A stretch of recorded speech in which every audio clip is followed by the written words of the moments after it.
ఓం శాంతి 26/11/1981 అవ్యక్త బాప్దాదా యొక్క మధుర మహావాక్యాలు.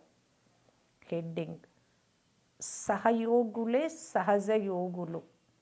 ఈరోజు బాప్దాదా తమ స్వరాజ్య అధికారులైన రాజర్షులను మరియు భవిష్యత్తులో రాజ్య వంశీయులుగా అయ్యి పిల్లలను చూస్తూ ఉన్నారు. మీరందరూ సహజ యోగులు అనగా రాజర్షులు. బాప్దాదా పిల్లలందరికీ వర్తమాన వరదాని సమయంలో విశేషంగా ఏ వరదానాన్ని ఇస్తారు?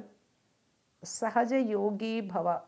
ఈ వరదానాన్ని అనుభవం చేసుకుంటూ ఉన్నారా? యోగులుగా అయితే అందరూ అవుతారు, కానీ సహజ యోగులుగా కేవలం సంగమయుగ వాసులైన శ్రేష్ఠ ఆత్మలు మీరే అవుతారు. ఎందుకంటే వరదాత అయిన తండ్రి యొక్క వరదానం ఉంది. బ్రాహ్మణులుగా అయ్యారు అంటే ఈ వరదానం యొక్క వరదానులుగా అయ్యారు.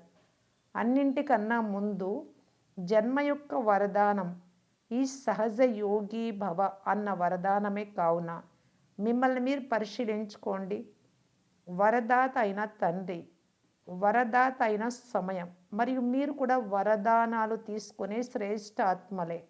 ఈ వరదానాన్ని బుద్ధిలో సదా గుర్తుంచుకోవడమే వరదానమును జీవితంలోకి తీసుకురావడం. కావున స్వయాన్ని ఈ విధంగా సదా వరదానాన్ని ప్రాప్తించుకున్న ఆత్మగా, ప్రాప్తి స్వరూప ఆత్మగా భావిస్తున్నారా, లేకపోతే కష్టపడాల్సి వస్తోందా? సదా వరదాని ఆత్మలుగా ఉన్నారా? ఈ వరదానాన్ని సదా స్థిరంగా ఉంచుకునేందుకు విధి పద్ధతి మీకు తెలుసా? అన్నింటికన్నా సహజమైన విధి ఏమిటి? అది మీకు తెలుసు కదా. సదా సర్వులతో మరియు సేవలో సహయోగులుగా అవ్వండి. కావున సహయోగులే సహజ యోగులు. చాలామంది బ్రాహ్మణాత్మలు సహజ యోగం యొక్క అనుభవాన్ని సదా పొందలేకపోతున్నారు.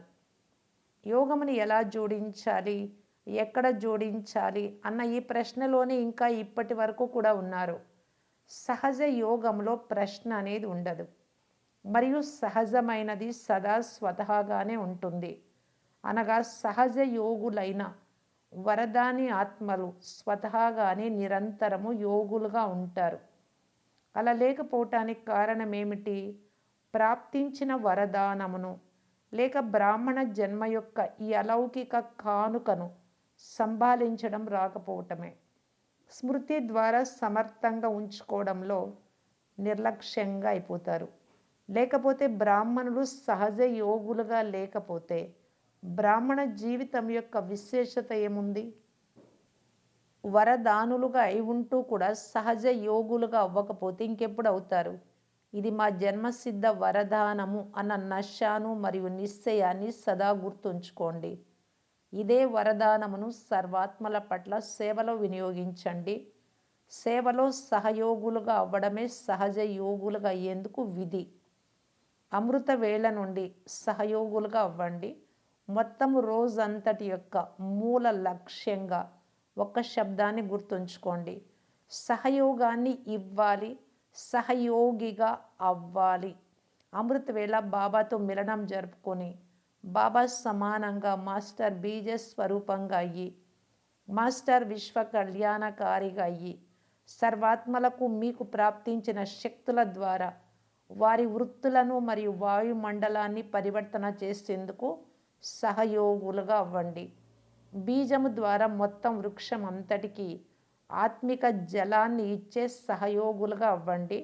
తద్వారా సర్వాత్మల రూపీ ఆకులకు ప్రాప్తి అనే నీరు లభించడం అనుభవం అవుతుంది.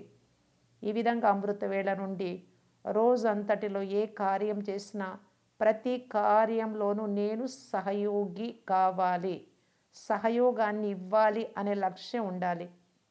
వ్యవహారికమైన కార్యంలోకి వెళ్ళినా, ప్రవృత్తిని నడిపే కార్యంలో ఉన్న, సదా లౌకిక వ్యవహారంలో కూడా స్వయం పట్ల లేక తోటి వారి పట్ల శుభభావన మరియు కామనతో ఆత్మిక వాయుమండలాన్ని తయారు చేసే సహయోగాన్ని ఇచ్చినా, లేక సాధారణ రీతిగా నా డ్యూటీని నిర్వర్తించి వచ్చేసానా అని పరిశీలించుకోండి. ఇలా ఇచ్చానా, సహయోగాన్ని ఇచ్చానా శుభభావన శుభకామనలతో, లేదంటే సాధారణ రీతిగా నా డ్యూటీ నిర్వర్తించి వచ్చానా? ఎవరి వృత్తి ఎలా ఉంటుందో ఆ వృత్తి అనుసారంగా వారు ఎక్కడికి వెళ్ళినా తాము తమ వృత్తితో కూడుకున్న కార్యాన్ని తప్పకుండా చేస్తారు. సహయోగులుగా అవ్వడమే మీ అందరి యొక్క విశేషమైన కర్తవ్యం. మరి దానిని ఎలా మర్చిపోగలరు? కావున ప్రతి కార్యంలోనూ సహయోగులుగా అయితే తద్వారా స్వతహాగానే సహజ యోగులుగా అయిపోతారు. సహయోగులుగా అవ్వకుండా ఒక్క క్షణం కూడా ఉండకూడదు. మనస్సు ద్వారా అయినా సహయోగులుగా అవ్వండి, లేక వాక్కు ద్వారా అయినా సహయోగులుగా అవ్వండి, లేక సంబంధ సంపర్కాల ద్వారా అయినా సహయోగులుగా అవ్వండి, లేక స్థూల కర్మ ద్వారా అయినా సహయోగులుగా అవ్వండి. కానీ సహయోగులుగా తప్పకుండా అవ్వాలి. ఎందుకంటే మీరందరూ దాత యొక్క పిల్లలు. దాత యొక్క పిల్లలు సదా ఇస్తూనే ఉంటారు. మరి ఏమి ఇవ్వాలి? సహయోగము. స్వపరివర్తనకు కూడా స్వయం యొక్క సహయోగులుగా అవ్వండి. ఎలా? సాక్షిగా అయ్యి స్వయం పట్ల కూడా సదా శుభ చింతన యొక్క వృత్తి మరియు ఆత్మిక వాయుమండలంను తయారు చేయడంలో స్వయం కొరకు కూడా సహయోగులుగా అవ్వండి. ప్రకృతి తన వాయుమండలం యొక్క ప్రభావంలో అందరికీ ఆ అనుభవాన్ని కలిగిస్తోంది కదా. చలి, వేడి మొదలగు విధాలుగా ప్రకృతి తన ప్రభావాన్ని వాయుమండలంపై చూపుతుంది. అలాగే ప్రకృతి జీతులు సదా సహయోగులు, సహజ యోగి ఆత్మలు తమ ఆత్మిక వాయుమండలం యొక్క ప్రభావాన్ని అనుభవం చేయించలేరా? సదా స్వయం పట్ల మరియు సర్వుల పట్ల సహయోగం యొక్క శుభ భావన ఉంచుతూ సహయోగి ఆత్మలుగా అవ్వండి. వారు ఇలా ఉన్నారు, వారు ఇలా చేస్తున్నారు అని ఆలోచించకండి. ఎటువంటి వాయుమండలం ఉన్నా, వ్యక్తి ఉన్నా నేను సహయోగమును ఇవ్వాలి అన్నది గుర్తుంచుకోండి. ఈ విధంగా బ్రాహ్మణ ఆత్మలందరూ సదా సహయోగులుగా అయిపోతే ఏమవుతుంది? అందరూ స్వతహాగా సహయోగులుగా అయిపోతారు. ఎందుకంటే సర్వాత్మలకు సహయోగము లభించడం ద్వారా బలహీనులు కూడా శక్తిశాలిగా అయిపోతారు. బలహీనతలు సమాప్తం అయిపోవడం ద్వారా సహయోగులుగా కూడా అయిపోతారు కదా. ఎటువంటి బలహీనత ఉన్నా అది శ్రమను, కష్టమును అనుభవం చేయిస్తుంది. శక్తిశాలిగా ఉంటే అంతా సహజమే. మరేం చేయాల్సి ఉంటుంది? సదా తనువు ద్వారా కానీ, మనస్సు ద్వారా కానీ, ధనము ద్వారా కానీ, వాటి ద్వారా కానీ, లేక కర్మ ద్వారా కానీ సహయోగులుగా అవ్వాలి. ఎవరైనా మనస్సు ద్వారా అవ్వలేకపోతే తనువు ద్వారా మరియు ధనము ద్వారా సహయోగులుగా అవ్వండి. మనస్సు ద్వారా, వాణి ద్వారా అవ్వలేకపోతే కర్మ ద్వారా సహయోగులుగా అవ్వండి. సంబంధాన్ని జోడింపచేసే లేక సంపర్కాన్ని ఏర్పరిచే సహయోగులుగా అవ్వండి. కేవలము సందేశాన్ని ఇచ్చే సహయోగులుగా అవ్వకండి. మీ పరివర్తన ద్వారా సహయోగులుగా అవ్వండి. మీ సర్వప్రాప్తుల యొక్క అనుభవాన్ని వినిపించే సహయోగులుగా అవ్వండి. సదా హర్షితంగా ఉండే మీ ముఖము ద్వారా సహయోగులుగా అవ్వండి. కొందరికి గుణాలను దానం ఇవ్వడం ద్వారా సహయోగులుగా అవ్వండి. కొందరికి ఉత్సాహ ఉల్లాసాలను పెంపొందింప చేయడంలో సహయోగులుగా అవ్వండి. ఏ విషయంలో సహయోగులుగా అవ్వగలిగితే అందులో సదా సహయోగులుగా అవుతూ ఉండండి. ఇదే సహజ యోగం. ఏం చేయాలో అర్థమైందా? ఇదైతే సహజమే కదా. ఏది ఉంటే అది ఇవ్వాలి, ఏది చేయగలిగితే అది చెయ్యండి. అన్నీ చేయలేకపోతే కనీసం ఒకటి రెండైనా చేయగలరు కదా. ఏ ఒక్క విశేషత ఉన్నా అదే విశేషతను కార్యంలో వినియోగించండి, అనగా సహయోగులుగా అవ్వండి. ఇదైతే చేయగలరు కదా. నాలో ఏ విశేషత లేదు, ఏ గుణము లేదు అని ఆలోచించకండి, అది జరగజాలదు. బ్రాహ్మణులుగా అవ్వడమే చాలా పెద్ద విశేషత. తండ్రిని తెలుసుకోవడం పెద్ద విశేషత. కావున మీ విశేషత ద్వారా సదా సహయోగులుగా అవ్వండి. అచ్చా, ఈ విధంగా సదా సహయోగులుగా అనగా సహజ యోగులుగా సదా తమ శ్రేష్ఠ వృత్తి ద్వారా వాయుమండలాన్ని తయారు చేసే సహయోగి ఆత్మలకు, బలహీనాత్మలకు ఉత్సాహాన్ని కలిగించే సహయోగి ఆత్మలకు, ఈ విధంగా అమృత వేళ నుండి అన్ని వేళలలోనూ సహయోగులుగా ఈ ఆత్మలకు బాప్దాదా యొక్క ప్రియ స్మృతులు మరియు నమస్తే పార్టీలతో. 1వ గ్రూపు సైలెన్స్ యొక్క శక్తి ద్వారా దైవీ స్వరాజ్యం యొక్క స్థాపన, సైలెన్స్ యొక్క శక్తి ద్వారా మొత్తం విశ్వంపై దైవీ స్వరాజ్యం యొక్క పునాదిని స్థాపిస్తున్నారు కదా. వారు పరస్పరం పోట్లాడుకుంటారు మరియు మీరు దైవీ రాజ్య స్థాపనను తయారు చేసుకుంటూ ఉన్నారు. మీరు ఎలా అవుతారు అన్నది వారికి ఏం తెలుసు? వారు తమ తమ ప్రయత్నాలు చేస్తూ ఉంటారు, కానీ డ్రామాలో ఏముందో మీకే తెలుసు. కావున పిల్లలందరూ సైలెన్స్ యొక్క శక్తి ద్వారా దైవీ స్వరాజ్యాన్ని తయారు చేస్తున్నారు కదా. వారిది ముఖము అనగా నోరు కూడా ఇక్కడ. మరి ముఖము యొక్క శక్తి లేక బాహుబలము, శాస్త్రాల యొక్క శక్తి మరియు మీది సైలెన్స్ యొక్క శక్తి. ఇదే శక్తి ద్వారా దైవీ రాజ్య స్థాపన జరిగి తీరుతుంది అన్న స్థిరమైన నిశ్చయం ఉంది కదా. వర్తమాన సమయంలో కార్యం చేసేందుకు ఈశ్వరీయ శక్తి కావాలి అని వారు కూడా భావిస్తారు, కానీ గుప్తంగా ఉన్న కారణంగా మిమ్మల్ని వారు తెలుసుకోలేకపోతున్నారు. మీకు తెలుసు మరియు మీరు చేస్తున్నారు కూడా. పంజాబ్లో వృద్ధి జరుగుతోంది కదా. పంజాబీ కూడా సేవ యొక్క ఆది స్థానమే. కావున ఆది స్థానంలో ఏదైనా విశేషమైన కార్యంలో ఉండాలి కదా. అలాగే తండ్రి యొక్క పిల్లలుగా ఉన్న కారణంగా ఆత్మిక సేవను చేయడం పిల్లల ప్రతి ఒక్కరి యొక్క కార్యం. తండ్రి యొక్క కార్యం ఏదైతే ఉందో అదే పిల్లల యొక్క కార్యం.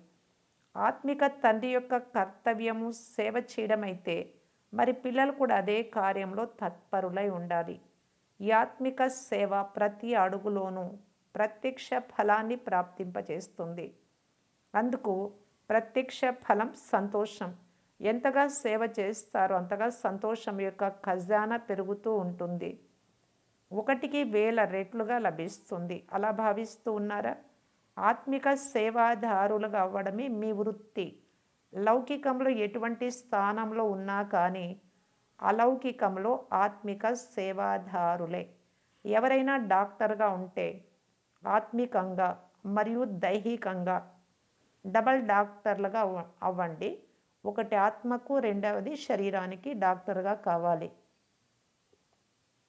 ఆ కర్తవ్యాన్ని చేస్తూ కూడా ముఖ్యమైన కర్తవ్యం ఆత్మిక డాక్టర్గా అవ్వడం.